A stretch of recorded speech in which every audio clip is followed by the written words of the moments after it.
առաջ Միացյալ Նահանգների հատուկ բանագնաց Սթիվ Ուիթկոֆը հայտարարեց. Հայաստանն ու Ադրբեջանը մոտ են հաշտեցմանը, հավելելով, թե երկու երկրները կարող են միանալ խաղաղության Աբրահամի համաձայնագրերին։ Դոնալդ Թրամփի գլխավոր բանագնացը պնդել էր, թե սա Միացյալ Նահանգների նախագահի առաջնահերթություններից է, եւ Սպիտակ տան ղեկավարը հավատում է, որ դա իրականություն կդառնա։ It could happen with Azerbaijan and Armenia. Ես խոսում եմ մի շարք երկրների խաղաղության Աբրահամի համաձայնագրերին միանալու մասին։ Դա կարող է տեղի ունենալ Հայաստանի ու Ադրբեջանի հետ, որոնք մեր կարծիքով շատ մոտ են իրենց միջև հակամարտության վերջնական կարգավորմանը։ Երկուսն էլ կարծում եմ հնարավոր է ցանկություն հայտնեն միանալ Աբրահամի համաձայնագրերին։ Սա մի մեծ նախաձեռնություն է նախագահի համար, եւ նա հավատում է դրան։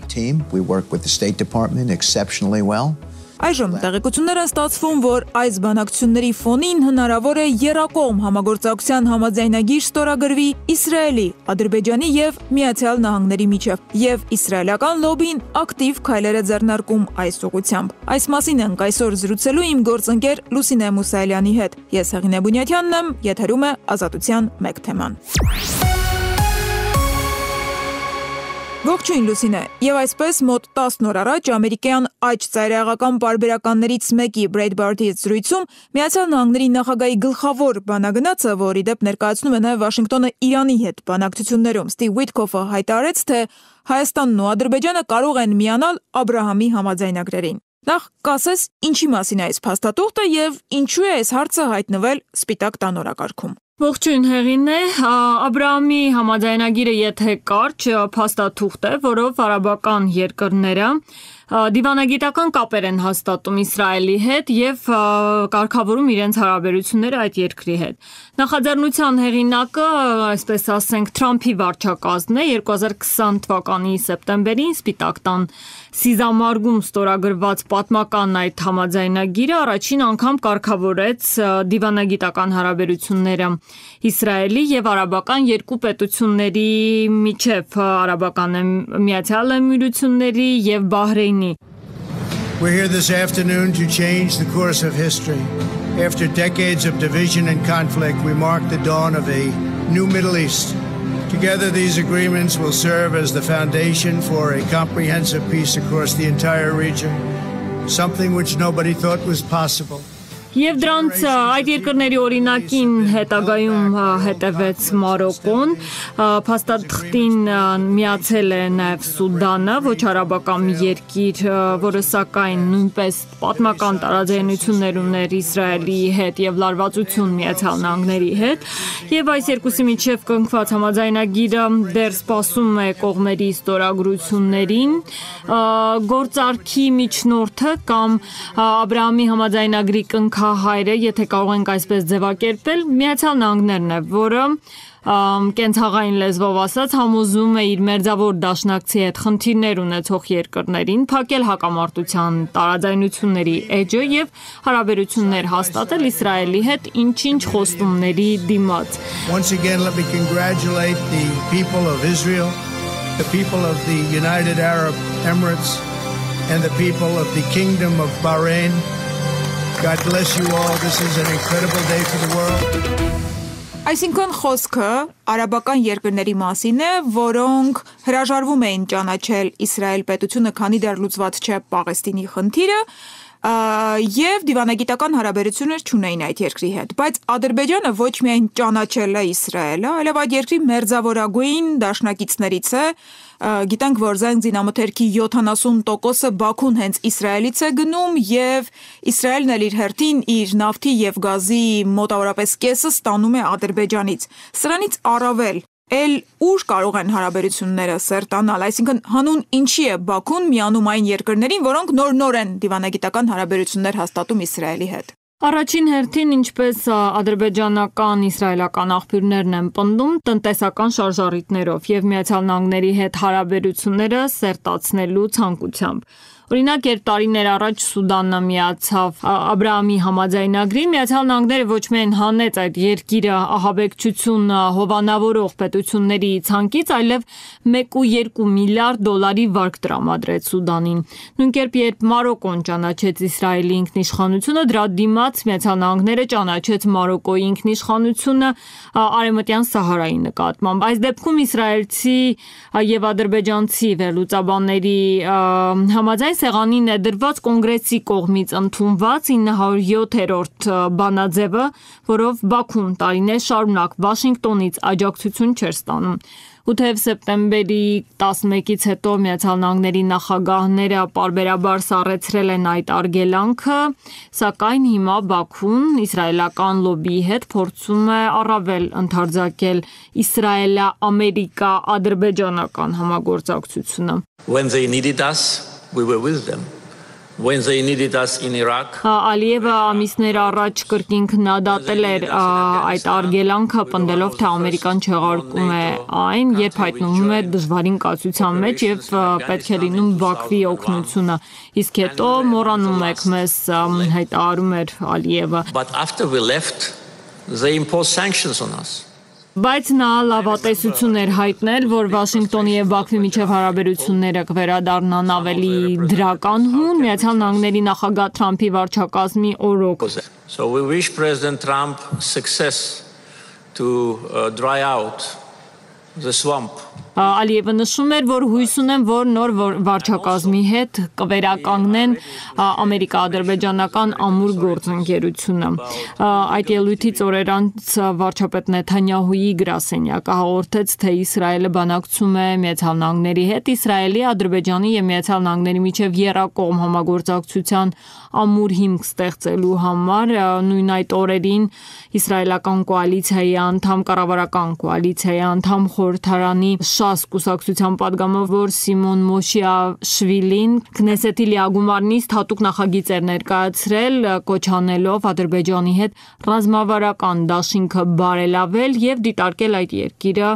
Աբրահամի համաձայնագրերի շրջանակներում ներառելու հնարավորությունը։ מכובדי היושב-ראש, חבריי חברי הכנסת, חבר הכנסת סימון מושיאשוילי. Իսրայելցի պատգամավորը Jerusalem Post-ի պնդել էր, թե երկրները, որոնք պատերազմում են Իսրայելի հետ մինչև Աբրահամի համաձայնագրին միանալը, ստորագրումից հետո անմիջապես ստանում են տարբեր տնտեսական անվտանգային խթաններ։ Նեթանյահուն ի պատասխան շեշտել էր, որ Ադրբեջանը Իսրայելի կարևոր ռազմավարական դաշնակիցն է Կովկասյան տարածաշրջանում, որի հետ հարաբերությունները ներառում են համագործակցություն անվտանգության, առևտրի, տեխնոլոգիայի, էներգետիկայի ոլորտներում։ אזרבייג'ן היא בעלת ברית אסטרטגית חשובה של ישראל באזור הקווקז והיחסים בין המדינות כוללים שיתוף פעולה. Նախարարներից մեկն էլ շեշտել էր, որ Իսրայելի եւ Ադրբեջանի միջև հարաբերությունները կառուցված են փոխադարձ շահերի երկարատև բարեկամության վրա հիմնված եզակի գործընկերության վրա։ של שני העמים. אזרבייג'ן היא מדינה מוסלמית מתונה, התומכת בקשרים חמים עם ישראל ופועלת באופן עקבי נגד אנטישמיות. Եվ որ Իսրայելը կշարունակի ամրապնդել համագործակցությունը Բաքվի եւ Վաշինգտոնի հետ եւ վճռականորեն կդիմադրի դրան խանգարելու ցանկացած փորձի։ לשיתוף פעולה טרילטרלי בין ישראל, אזרבייג'ן וארצות הברית. Բացի այդ Թրամփի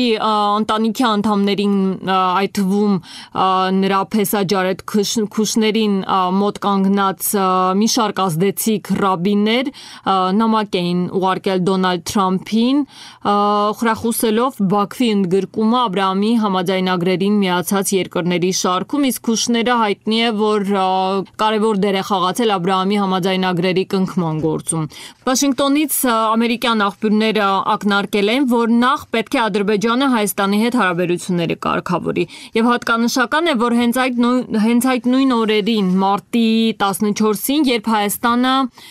եւ Ադրբեջանը հայտարարեցին, թե ավարտել են բանակցությունները խաղաղության համաձայնագրի շուրջ։ Ամերիկյան մի շարք առաջատար պարբերականներ Wall Street Journal-ը, Forbes-ը, ամերիկացի մի խումբ ազդեցիկ հրեաների կարծիք հոդվածներ էին հրապարակել, որոնցում հեղինակները պնդում էին, որ սա պատմական պահ է, որ Վաշինգտոնը պետք է մերձեցնի հարաբերությունները Բաքվի հետ։ Հեղինակները պնդում էին, որ համաձայնագիրը Ադրբեջանին ռազմավարական հենարան է տալու թուլացնելու Իրանի սպառնալիքը տարածաշրջանում։ Բացի այդ, Հայաստանի հետ խաղաղության պայմանագրի ավարտից հետո Բաքուն կարող է իր ուշադրությունը կենտրոնացնել Թեհրանի վրա եւ Իրանի դեմ հզոր պատնեշ ստեղծել, ենթադրաբար Իսրայելին պաշտպանելու նպատակով։ Բացի այդ, Բաքուն կարող է օգնել Վաշինգտոնին ապահովել միջին միջանցքը Ասիայից դեպի Եվրոպա առևտրային ուղին, շրջանցելով Ռուսաստանը եւ Իրանը։ Տարածաշրջանի նավթի եւ գազի մեծ պաշարները կարող են նվազեցնել Եվրոպայի կախվածությունը ռուսական էներգիայից, Միացյալ Նահանգներ Իսրայել-Ադրբեջան դաշինքի ձևավորումը եւ Աբրահամի համաձայնագրերին Բաքվի միացումը կստեղծի հզոր կոալիցիաներ Իրանին հակազդելու, կարևորագույն առևտրային ուղիները ապահովելու, աշխարհքաղաքական լանդշաֆտը Վաշինգտոնի օգտին վերաձևավորելու համար, պնդում էին ազգի խումբ ազդեցիկ հրեաներ ամերիկյան առաջատար պարբերականներում մարտին հրապարակված իրենց հոդվածներում։ Նախկին բարձրաստիճան պաշտոնյաներից մեկն էլ մանրամասները հայտնել կուլիսային բանակցություններից, նշելով, որ այս տարվա փետրվարին Երուսաղեմ կատարած այցի ժամանակ Հիկմետ Հաջիևը Ադրբեջանի նախագահի քաղաքական հարցերով օգնականը քննարկել է Աբրահամի համաձայնագրերին Բաքվի միանալու թեման, դրանից առաջ էլ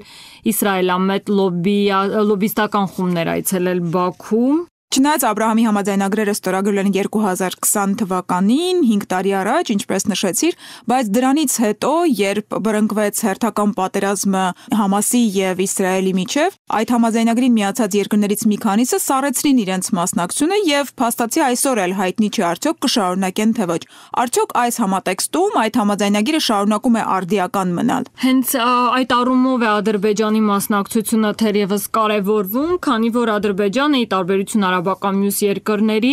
իր հարաբերությունները կամ համագործակցությունը Իսրայելի հետ չի պայմանավորում պաղեստինյան խնդրով։ Այսինքն ի տարբերություն Իսրայելի արաբ հարևանների, Ադրբեջանը շարունակել է խորացնել կապերը թե Գազայում շարունակվող պատերազմի ժամանակ, նույնիսկ Իսրայել-Թուրքիա լարվածության ֆոնին։ Եվ եթե Իսրայելի հետ գործընկերության հարցում ադրբեջանական մոդելի ընդունումը դառնա Աբրահամի համաձայնագրերի